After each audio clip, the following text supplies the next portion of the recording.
somebody else was appointed above me to do my job, but I wasn't told, which is very outrageous and unprecedented. And so again, I kind of get very formal and follow up with this, and I write a letter. At some point, I think I'm flipping those two events around. The meeting was first. Then I find out the instructor. So the instructor materials were withheld from me, and I write a letter, and I feel like I have to get formal at this point, so I write a letter to the overseeing body for this training program. For the training program is called Pre-Hospital Trauma Life Support. So we're talking about teaching medics to save lives, about traumatic injuries. Should be important stuff here. And that people may have been trained improperly due to me not having this testing materials that was beyond my control. The state coordinator suspends, the fire chief suspends the program. The state coordinator says they're going to conduct an investigation, an outside investigation. The fire chief says, we're going to bring the investigation in-house, and then guess who is allowed, for the fire administration, guess who is allowed to conduct the initial fact-finding of the investigation? My boss, the one who wants to conduct outsourcing. And these are facts that I can back up. So, fast forward to the future, I keep following up. You know, this program has been suspended. What happens when you suspend a kid from school? What happens when you suspend, an activity? You look at what occurred and then figure out what the appropriate follow-up is. So they conduct an investigation. Guess who they investigate? They investigate me. And for the record, possibly a couple of other people. But this is a static thing. This isn't a dynamic thing. This isn't like a train rolling down the train tracks where everything might change based on weather and humidity and time of day. These are pieces of paper and events and that sort of thing. So you'd think that they could conclude the investigation at some period of time. So I keep following up. Well, what was the return? What happened regarding the investigation? What steps do we need to take to reinstitute this training program? And I was told in a meeting with the fire chief this July that the investigation was going to be carried on indefinitely. And during that time period, guess what's happened? That training program has been outsourced to, guess who? NCTI through. So the issue is, why isn't there a fight back by the union against outsourcing, against contracting out? I mean, it's union jobs. Yeah. It's affecting the young people who would like to get training. I mean, why isn't there a campaign against that? In the union, at least. Of course. The bureaucracy isn't responding. So I've brought charges, official charges against that. So what happened is I tried to bring this resolution to different chapters because I had sponsors within different chapters. And then in a position that was not supported by the bylaws, it was blocked. And the resolution was brought to the Officers' Council. And at the Officers' Council, various, the resolution was tabled, undermined. So in other words, the union officials, the Disingenu- leadership did not want to fight outsourcing. And they didn't want to say there should be no outsourcing, and we're going to make this a public campaign. We're going to demand that the mayor, Kwan, stop the outsourcing of these public services. That's what it should have been done, shouldn't it? I would agree with the part about what should have happened. I can't agree specifically on positions that other people have taken. But the union should have spoken up against outsourcing, don't you think? That's what I feel. Yeah. And you tried to get that at the Alameda Labor Council? The most outrageous thing is that falsehoods were, what I believe are falsehoods, were represented as facts at the Officers' Council, and I wasn't given an opportunity to challenge that. And then so people would say things like, well, you've just heard this third hand, or I'd have to check my records for the exact quotes. And then I would try to counter those, and they would essentially say, Sean, you can't talk right now. Sean, are other people, or any other of your coworkers or members of your union supporting you here? Because I would think that that's a tricky thing. Is that at the office? They know about it. My concern is that, so this goes where the beginning of the story is that my concern is that the political allegiances all go to the same place. And that's my impression of how this has gone. I also feel that my credibility has been damaged in that I've been labeled kind of a radical or somebody who, what did I hear secondhand? That I've been called very emotional because I've lost my cool in a couple of these meetings, but based on frustration. So I have brought charges against this individual and this elected official in the union based on this. It's basically a slow motion breakdown. On one side, I can't fight this on my own based on actions that have been taken against me that are not supported by the bylaws.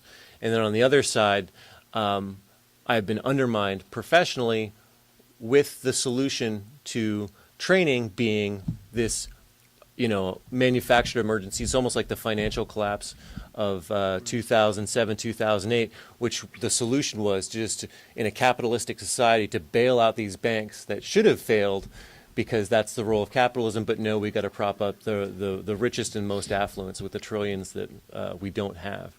So what can people do who want to support your efforts to stop the privatization and have some accountability? Is it an issue in the election campaign, or has Kwan responded to this issue? Has it even been challenged? Yeah, I don't think a lot of people know about this yet. And through this has taken a great toll on me personally. I've put myself in a position to fight to win. And what that means is I've sold my house. I now live in a SRO on Fruitvale. I pay $600 a month, and I have very little bills, and I have to be ready to not have a job at any time.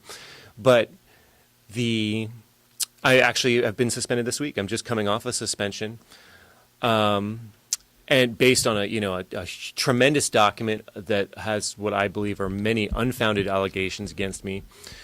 So if anybody knows a good labor lawyer, I would really be interested in talking to them. You can reach me. I don't know. Maybe Steve will forward that beyond. But other than that, I think getting the information out would be interesting. Okay. Well, I want to thank you very much for joining us. And obviously, the issue of outsourcing privatization it affects not only the students who should be able to get the training without having to pay thousands of dollars, but also workers who fight privatization and outsourcing themselves are retaliated against, which raises a question of why aren't our unions fighting this outsourcing and privatization in an organized way? And I want to just add, Why don't you? what the bigger context of all of this as well is that students, these programs, these private companies have grants and loans that they provide for students at high interest rates, and that students find themselves deeply in debt when they finish these programs. So, the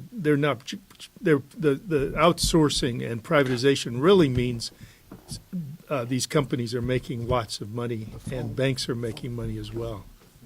Yeah, and I wish we need a whistleblower within Oakland Unified School District to be exposing some of because there's so much outsourcing going on there too. So these are really related in terms of the privatization and.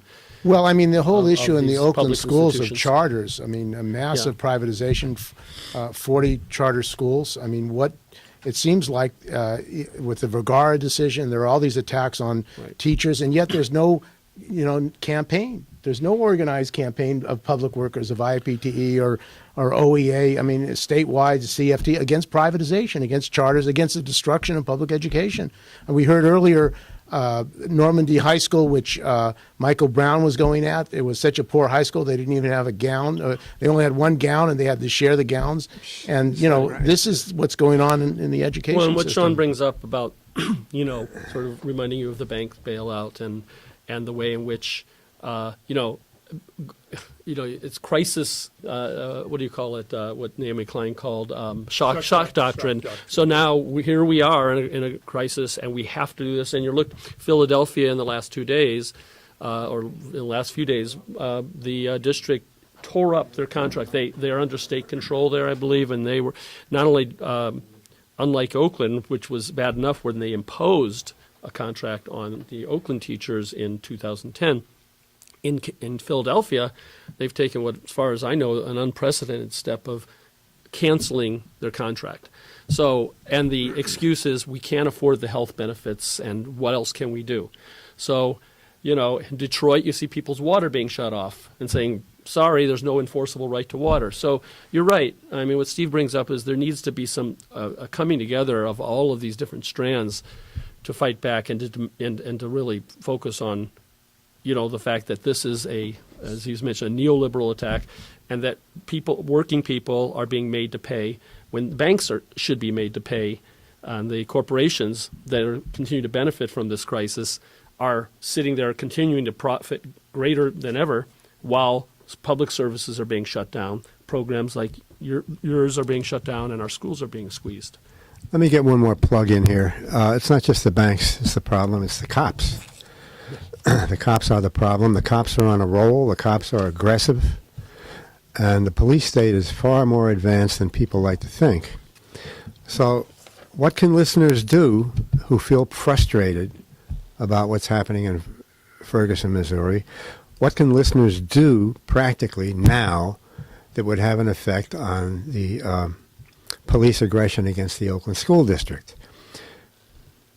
Whatever else people are doing, they can send emails to the superintendent of schools in Oakland and the president of the Oakland School Board. This is a fight that is winnable. The Oakland School Board has already started backpedaling on this question of reposting Urban Dreams website.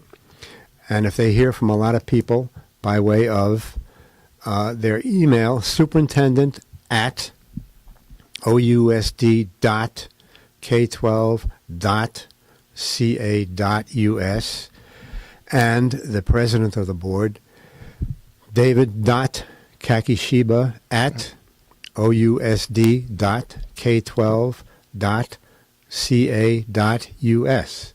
Okay. Just get on the computer, wanna- send that off, and then let them get on Okay, with well, the I want rest to thank of all of you for this panel, and we've got some concrete information about what's happening, both as far as the suppression of real history for the students of Oakland, and also the outsourcing and destruction of training for young people in Oakland, and also retaliation against employees that actually want to defend these programs for young people and the future of young people in Oakland. So thanks for joining us. And now we're going to go to a slideshow as part of Workweek Radio special programming on Ferguson, from Ferguson to the Bay Area. Can you guys see that Maria spoke?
Okay, welcome back to the Workweek special program from Ferguson to the Bay Area.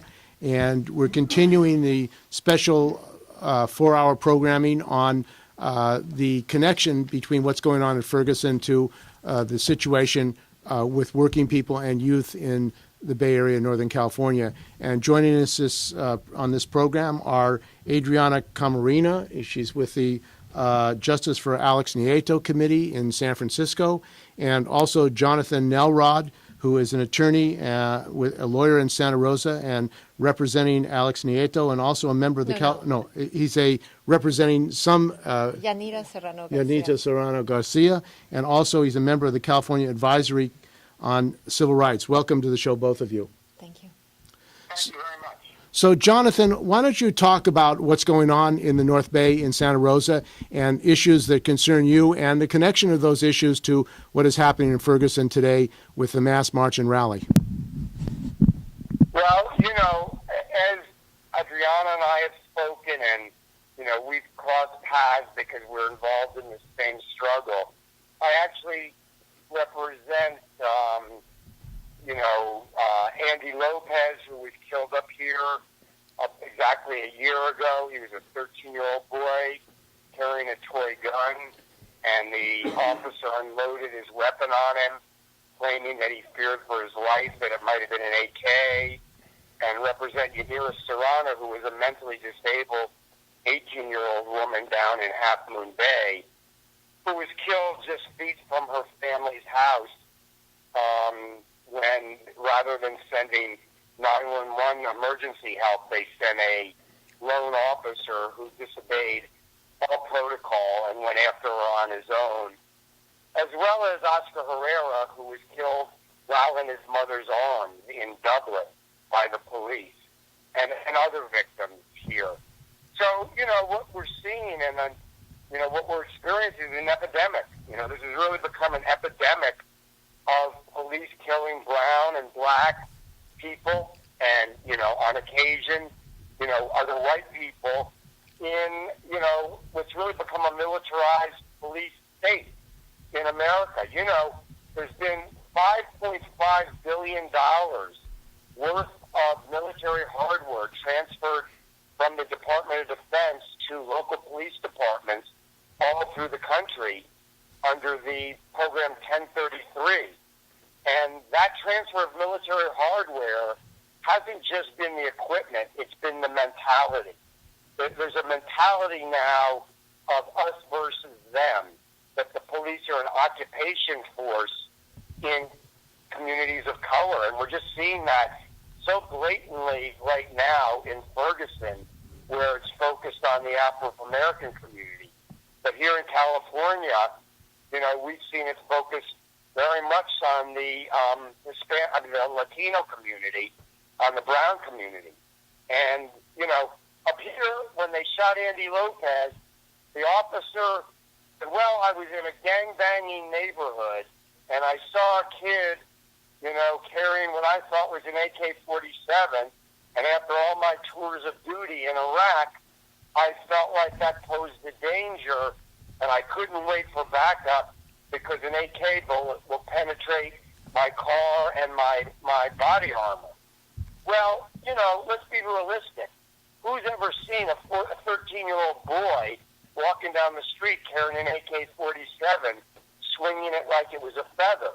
That's just the whole scenario smacks of, war mentality, and that's exactly what happened. The deputy jumped out of his car, and within 10 seconds, he had fired 7 rounds into Andy's body, and Andy died on the ground. And as it turned out, the autopsy that the state did was all a bunch of lies, and in the end, the DA refused the autopsy that had been conducted independently by the family.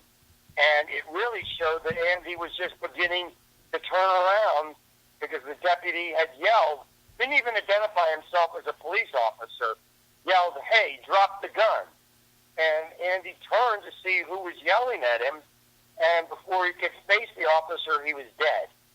And then, of course, similarly with Alejandro in San Francisco, the first narrative was, well, Andy was a gangbanger, Andy was a bad kid. Well, it turned out that Andy played trumpet in the school band, wouldn't join Norteño or Sereno, didn't believe in it, and befriended every kid. So as usual, they immediately tried to blame the victim, which is the pattern that we're witnessing all over. And, until we put a stop to this on a national level, people are just going to continue to get massacred like they are right now, yesterday, or the day before, once again in St. Louis. And we're speaking with Jonathan Nelrod. He's a lawyer in Santa Rosa who's been representing a number of youth and others who've been killed. Well, what is the circumstance? Because it seems that the police are getting off scot-free in Santa Rosa and other places. Seems to be no accountability. That it seems like they're being told it's okay to do this. These kinds of things. More than being told that it's okay, if I can take this answer because I am a lawyer, although I say so reluctantly, I consider myself an activist who happens to have a law degree. But what's happened is that the state of the law has developed so that any officer can claim fear for his or her life or fear for the life of somebody in the public and justify a shooting. And the standard that's being used is that that officer only has to articulate a objectively reasonable fear. An objectively reasonable fear can mean just about anything. In Yanira Serrano's case, it meant that Yanira was 5 foot, over 200 pounds, and had a disabled leg from birth. She weighed so much because she was schizophrenic and her meds had caused her to gain weight. She couldn't run as fast as, an older person. Yet that officer in Half Moon Bay claimed that the paring knife that she had been using to cut fruit that was in her hand caused him to fear for his life. As if he, a trained officer, couldn't run, taser, call in backup, do something else to take her life. And the DA exonerated him.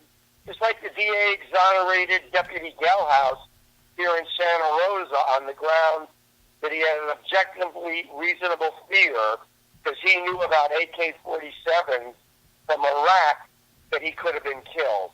And that justification has really become a green light all over the country.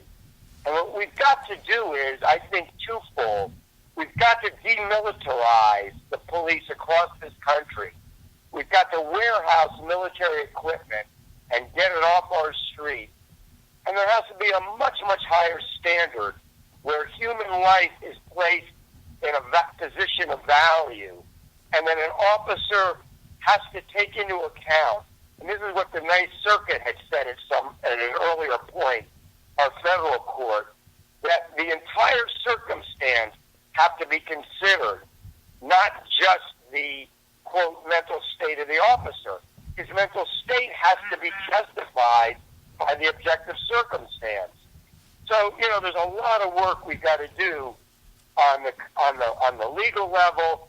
But, I learned when I've been in the Philippines on recent trips, and I participated with the political prisoners there in the Philippines. They operate on 2 legs.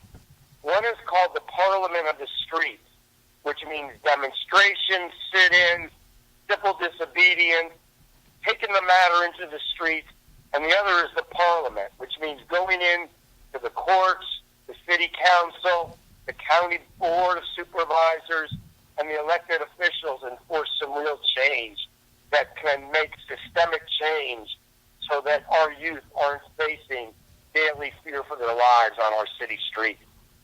And isn't it the case that the police officer that killed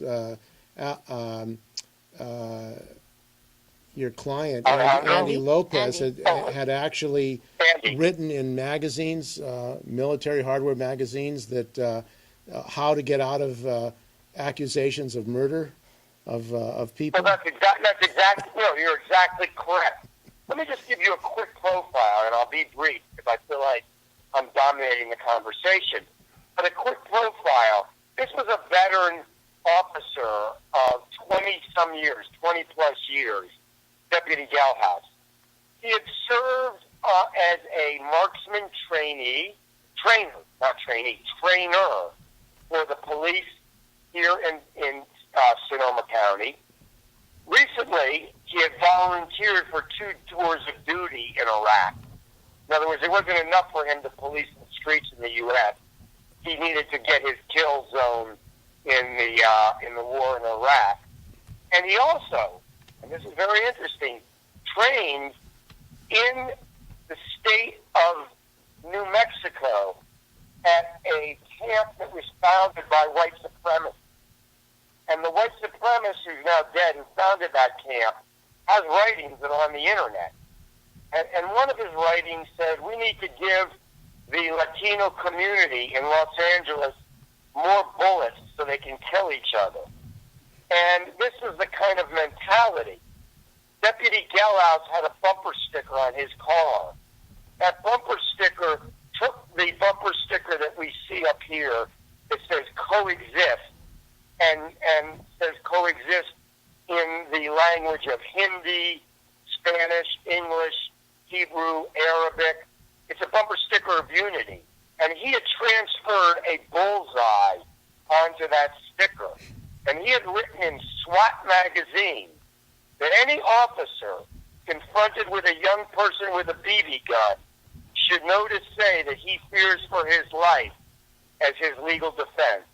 So he had written his defense years before he shot Andy. It was as if he was waiting to be able to implement the defense that he had already articulated in print. That's going to go to trial in Oakland in federal court, probably next October or November. And we're going to put that on trial, those writings, that mentality, that officer talking about when you have to shoot, go for the kill zone, which meant when he executed Andy, the first shot, the very first shot of 8, penetrated Andy's heart and killed him. The other 8 shots were to make sure dead witnesses can't testify. And I believe that was the same with Alejandro. When every one of those officers opened up on Alejandro, they wanted to make sure that he wouldn't live to testify about the fact that he was eating a burrito on his dinner break rather than doing anything criminal or amiss. And that's the mentality. Make sure you don't leave a witness behind who can testify. So thank you. That's Jonathan Nelrod, and he's an attorney representing a number of clients who have been murdered and faced very bad conditions. And also joining us is Adriana Camarina, who is with the Justice for Alex Nieto Committee. Why don't you talk about that case and another real gross attack on democratic rights in San Francisco, in Bernal Heights. People talk about Bernal Heights, but it seems like there's a war on the Latino people in Bernal Heights. Yes, especially if you also talk about gentrification in the context of what happened to Alex Nieto, then you see that the Latino community is certainly in a war zone in different, whether it's housing or as climax in the case of Alex, around their own lives, when they're seen as strangers in their own neighborhood. As you all know, Bernal Heights, like the Mission, have been traditionally working class neighborhoods. Since the 60s, they were a growing majority of Latinos, and with a rapid decline in the last years, with gentrification, primarily fueled by Silicon Valley. Okay. Silicon Valley workers who are moving into the neighborhood through a series, also assisted through a series of evictions, fabricated by real estate speculators. So I'm just giving this context because on March 21st of this year, when Alejandro Nieto, who lived his entire life on Bernal Heights, went out as he usually did for a walk to Bernal Heights, for a jog, to walk his dog, and in this case, to enjoy the sunset. I don't know if you've ever been up on Bernal Heights at sunset, but it's glorious. It's beautiful. And I remember that day. I actually heard the shots from my home. I live in the Mission. And it was a clear, beautiful day. There wasn't any fog. You could see all the way down to over to the Golden Gate. And so Alex is enjoying a meal on a bench looking towards Twin Peaks when a dog walker goes by and doesn't like what he looks like. And so he calls 911.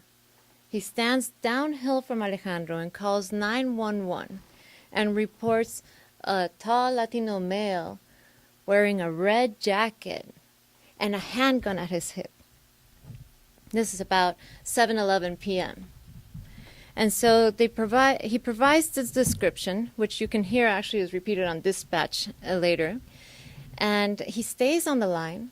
And at 7:14, the caller, still on the line, awaiting for the police to arrive, describes Alejandro eating sunflower seeds or chips.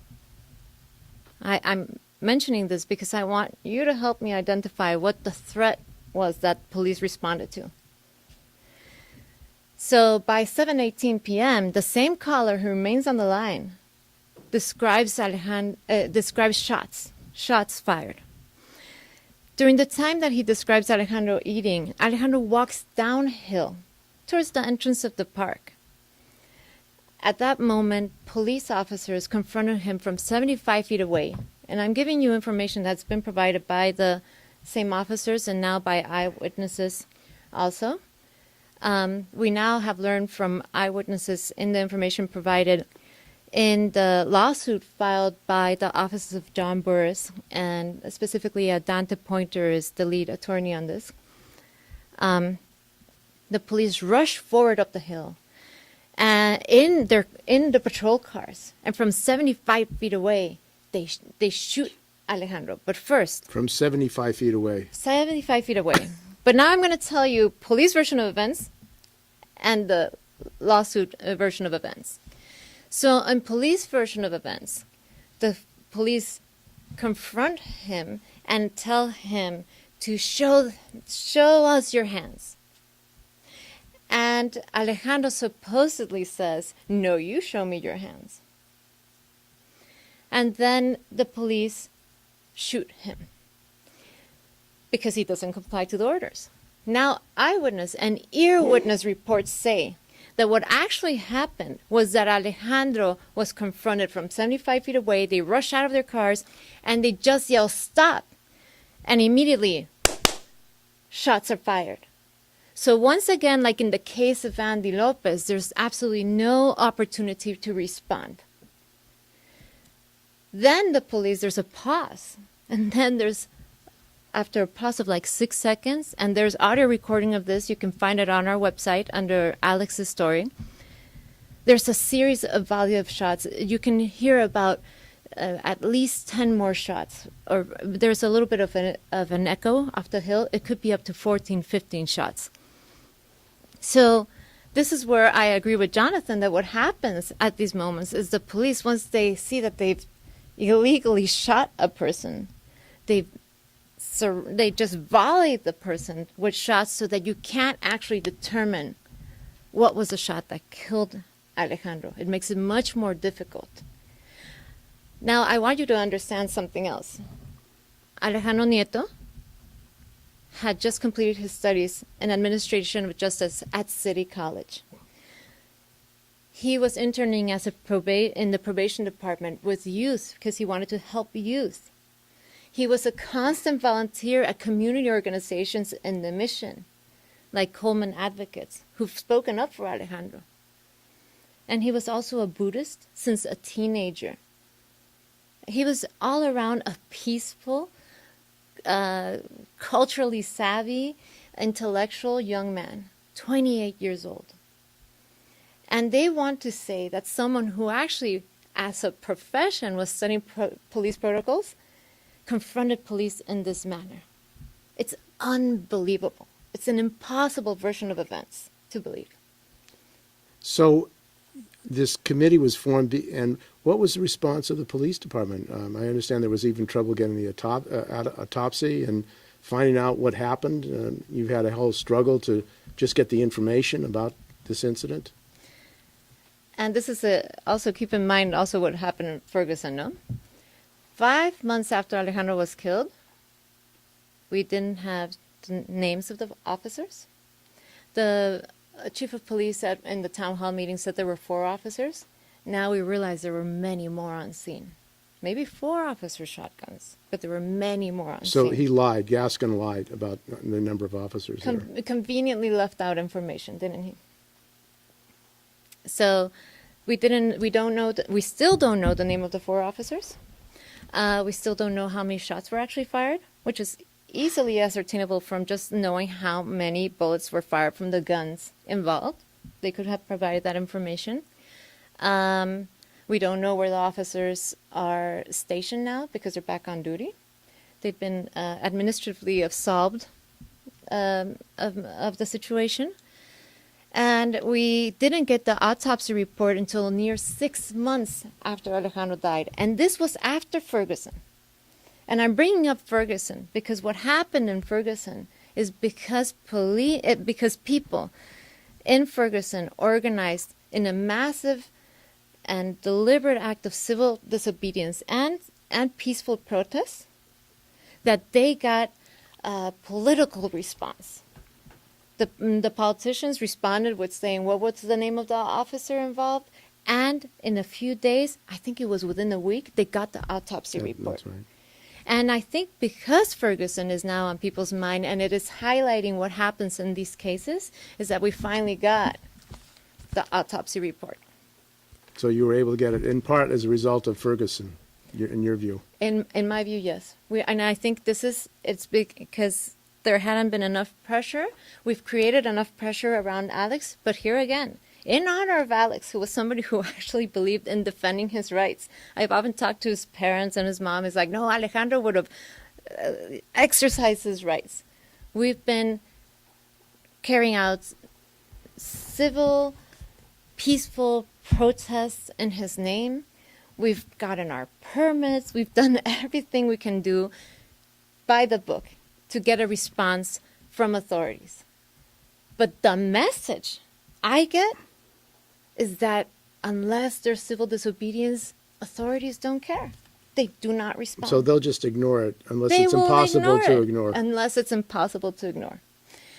And so also, in the meantime, 5 months later, the only option the family has to get any information about what happened to Alejandro, and it's after the federal civil lawsuit is filed that we finally get the autopsy report also.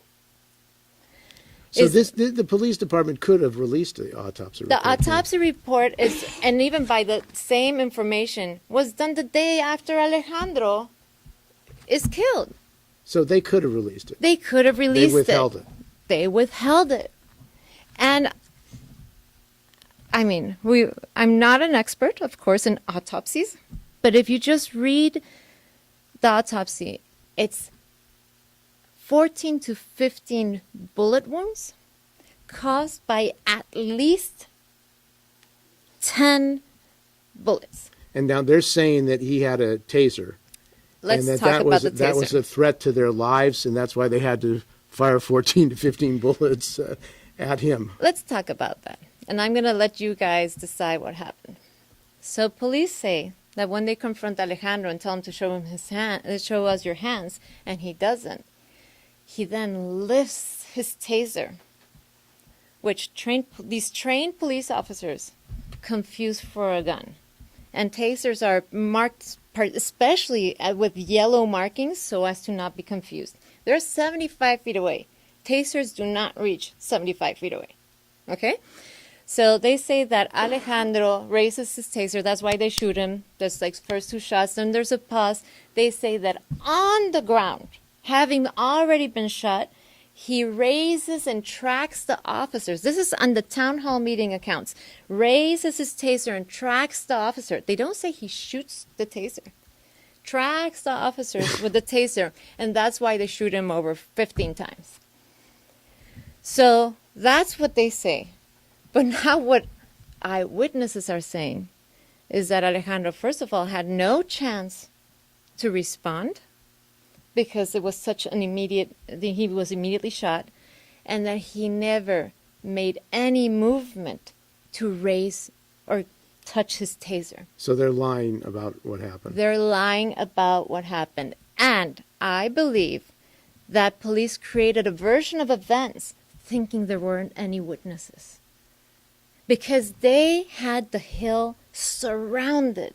They controlled the crime scene, right? The witness probably fled. Imagine what a horrifying thing to witness and be afraid of being a witness to a police shooting. So they have the hill surrounded. They control the crime scene. The paramedics only, from what I read in the medical examiner's report, they only arrive until, still 15 minutes later to try to revive Alejandro. They still handcuffed him. After they shoot him, they handcuffed him. So he was shot that many times, and they handcuffed him after he was shot about eight or nine times. Michael Brown, too. Yeah, well, Michael Brown, same kind of treatment. I mean, So they imagine left the him laying body in the is street. moved, right? The body's moved. Their crime scene is altered. They now are suggesting that the taser was discharged. I'm like, what? Because a bullet hit it? What is the situation here? So it's their version of events is full of lies. I want to create like a police lie tracker because they were probably going to keep on shifting their story as they realize that they've been caught in a lie. So also what happens in these cases, and it's happened in absolutely every case, is that the first thing the police do is that once they murder a citizen, a civilian, the next thing they do is murder his character, which is exactly what happened to Alejandro Nieto also. Yeah, the demonization process. Absolutely. Now, the issue of Bernal Heights gentrification, we had an earlier segment about working people being driven out of their homes, and this has been going on. House flippers in San Francisco, speculators coming in, and use of eviction laws to drive people who were born in San Francisco, lived all their lives in San Francisco. How does this play in what happened, do you think, in Alex's murder? Well, first of all, let's consider how was Alejandro viewed? I don't think any of the people moving into the neighborhood who are making entry salaries of $120,000 a year understand what it is to have to be a young man who's a full-time student and a full-time security guard on his break before going to work, dressed for work, wearing his taser, wearing his work pants. He was wearing his 49ers jacket. I think it was the time the 49ers were doing well. He's not even wearing baggy pants because he's wearing his security guard pants. And I've seen a photo of Alex on his birthday wearing his red jacket. And it's actually a very, elegant red 49ers jacket.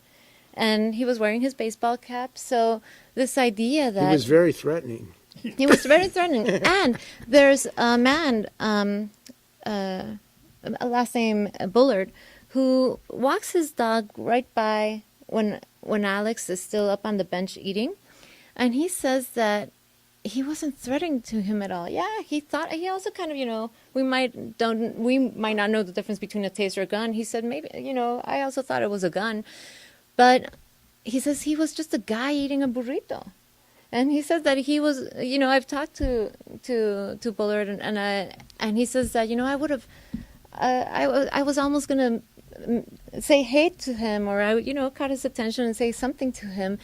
But then what happened is that his dog, Alex, was eating. So dogs, I don't know if you've ever tried to eat at a park. The dogs are incredible. They just come right up to you, And so he says his dog went for Alex's burrito and he said, oh, come on. And so he said that changed the dynamic and then he just didn't talk to him. And he kept on going home. By the time he was further down the hill, Alejandro was dead. And, it's a heavy thing to just think that it's just a comment, a question. Hey, how you doing, neighbor, But no, this person who saw him had to see him as profile him and And I don't want to make I'm going to assume this is a new person to the neighborhood. We still don't know because we have not even gotten the 911 original call. They have not even released that. And that's done normally very quickly. You get the 911 call. I mean, Do you remember the case of George Zimmerman? We heard that 911 call that's right. immediately. That's right. So the police department against the chief Gascon is refusing to release the 911 We call. Don't even have the 911 call. Information. I We mean, have this is a narrated version of the 911 call by Chief Greg Sir from the town hall meeting. That's all we have. so it sounds like they're just playing hardball, and we're not going to give you anything. And this is the liberal San Francisco Police Department, progressive San Francisco Police Department. And then I want to point something else out, and I think I know why they're hiding. And it's if you realize, I mean, the place where Alex was shot is on an uphill. It's actually kind of an uphill, and Alex was standing right here when the police come up to him. So, in theory, when they shoot him, the shots should be going upward. The vast majority of all the lethal shots mentioned in the autopsy are downward. They shot him when he was already down on the ground. There's a direct downward shot to his temple. That's an execution. So who were these officers? We don't know. You still don't know who the They officers will are? not give us the names of the officers. We have gone to the police commissioner to demand, the police commission, when they meet, to demand the names of the officers. That's a state secret. Huh? And the politicians in San Francisco? I mean, the members of the Board of Supervisors? Let's talk about the politicians. Mayor Ed Lee hasn't even extended a condolences to the family. There's some information that Michael Petrelis asked for through Freedom of Information Act. And it says that they had drafted a letter. They never sent it. And now the mayor's office is saying that they gave the Nieto family, there's a report saying that they gave the Nieto family money for their funeral expenses. The funeral expenses were covered by the family. This is not a wealthy family. This is a family who the father was a manual worker all his life, and Alex's mom, until May 1st, this was her planned retirement. May 1st, you know how it's symbolic for labor. That was her first day of retirement. And from a housekeeping job in a downtown hotel of 29 years. And Alex's brother is also a working class young man, also was a security guard. He's now moving away from those jobs because it's really hard for him to just hold that job that he used to hold with his brother. But they're your hardworking Latino family. Parents, first-generation immigrants, and kids born and raised here in San Francisco. So it's a bad sign for working class people, Latinos, blacks, African Americans in San Francisco to get this kind of treatment. And absolutely, and think about it. The majority of these police shootings are people who are poor or are part of low-income communities. And who are these people normally? Are people who are minorities. So it's black folk, it's Latino folk, it's also Asian folk, a variety of folks, even white folks. So I would say that the majority are people who are part of low-income communities. So the question I often raise is, what is it that police protect? And it's an important question to ask if we're actually going to think about what we're going to do with police. And there's a definition I found online, and you say police is a constituted body of persons authorized by the state to enforce the law, protect property, and limit civil disobedience. So who or what does police actually protect as a body, as an authority? It's not going to be the people who with property, let me tell you.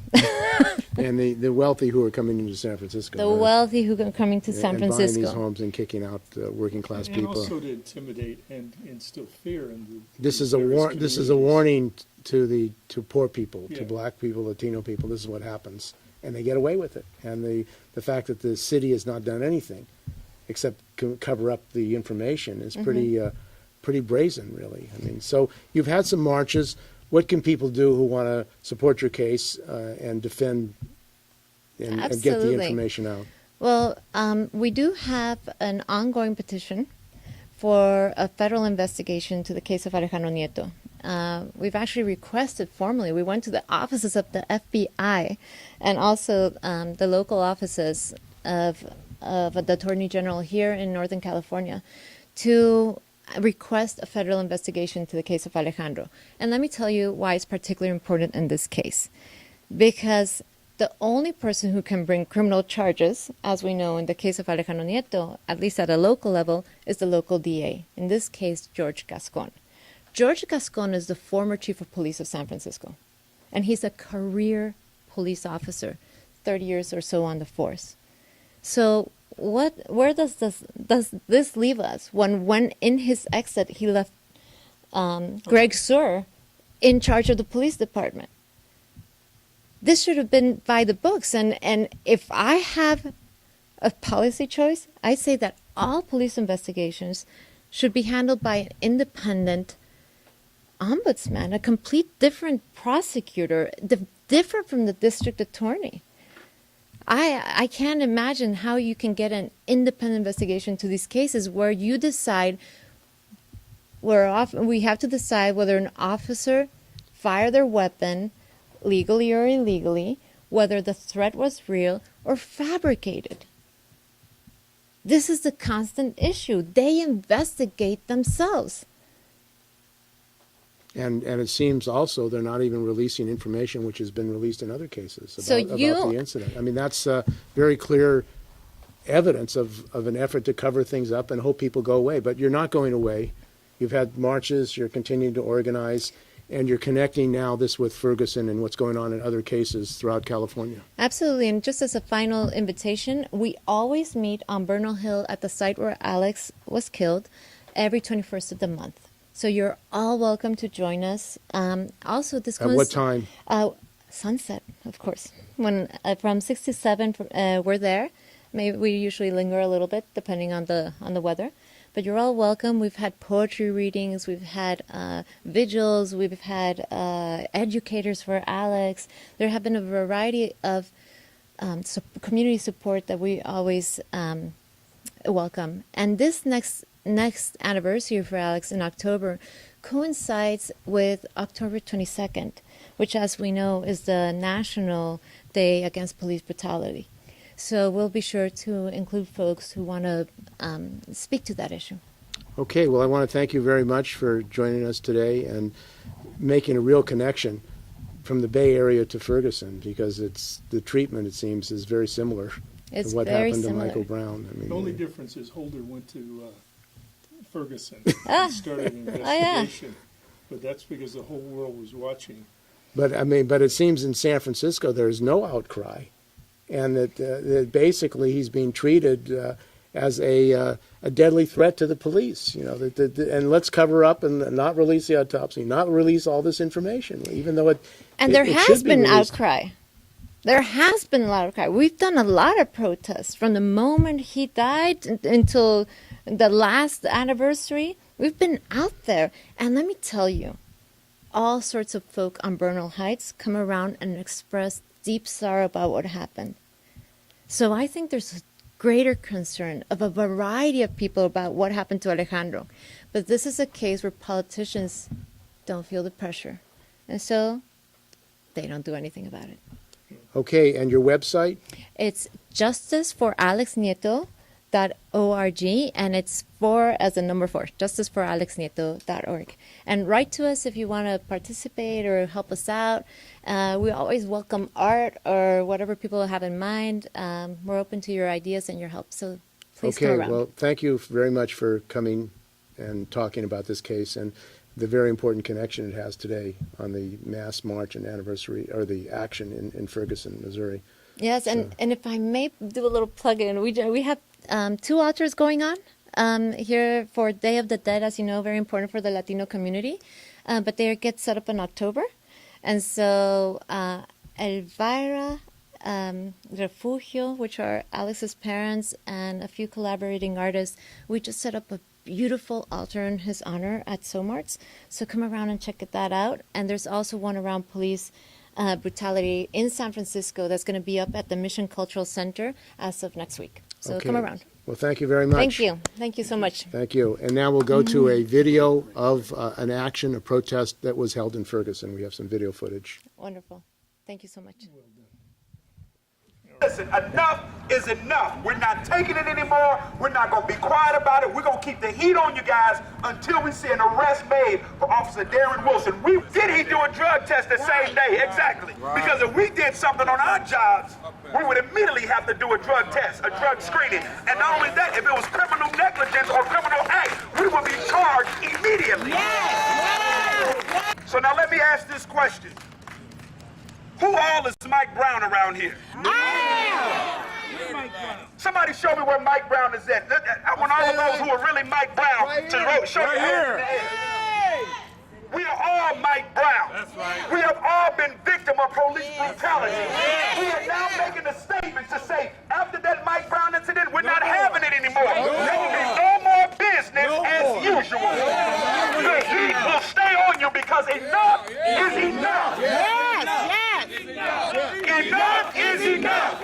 Enough is enough. We have to do something about this. It's been a whole month. Ain't nobody saying nothing about nothing. Nope. Like the pastor said, it's a killer on the loose. Killer on the loose. Who does that? Where is that happening at? That doesn't even happen in America, I thought. But you proved me wrong. This guy's on loose. And they now confirm what we already knew from the moment go. That Mike Brown Jr. had his hands up. Right when he was shot. That fact alone, like I said the other day, is enough to at least have this officer arrested, booked, fingerprinted, and photographed. And charged. And charged. While he's waiting the grand jury decision. And that's really the bottom line when you think about that. And this is just how important this is to me when I look at this case as a whole. And let me just tell those disbelievers out there. I have a right to believe anybody I want to. And to be frankly honest with you, I believe Dorian Johnson the moment he spoke to the press on the day of. I believed him. There was something about the way he gave his story that I locked into that belief. And ever since then, I have believed him. And right now with this other evidence, you can't dynamite me off the position that this boy was shot while his hands were up. Saying, okay, don't shoot me. Arrest him now. Arrest him now. Arrest him now. Arrest him now. Arrest him now. Arrest him now. Arrest him now. How in the world is it that an officer can turn around, kill an unarmed teen with his hands up in the air, screaming? Okay, I want to thank all of you for joining us. That was some footage by Brother Bob Williams in Ferguson, Missouri, that he did for us and submitted to us. I want to thank you for joining this special program from Ferguson to the Bay Area, and we hope that you enjoyed it, and we want to do more of this at KPFA and Pacifica so that you can not only hear the voices that we had today, but you can watch them. So thanks for joining us. And George, you have any last comments? Well, I think we have some questions answered, but I think what we need to do is to start acting and develop coalitions to confront not only this epidemic that's happening throughout the country, but obviously around the world, whether it's in Syria, Iraq, or Afghanistan or elsewhere. And at the core of this is a transformation of our political economy to give people opportunity, future hope, and a living wage, plus free medical services. And my number one agenda is to nationalize the banks and make them public utilities working in the interests of people and not the 1%. Thank you. And I want to thank also John Peroulis and Bright Path Video for hosting this. They did a terrific job. And also Cosme Torre, the line producer for this important program on Ferguson, from Ferguson to the Bay Area. We're glad we're able to reach out to you and get this program out and get these stories out, which are not being told in the mainstream corporate media. So thanks for joining us on this show.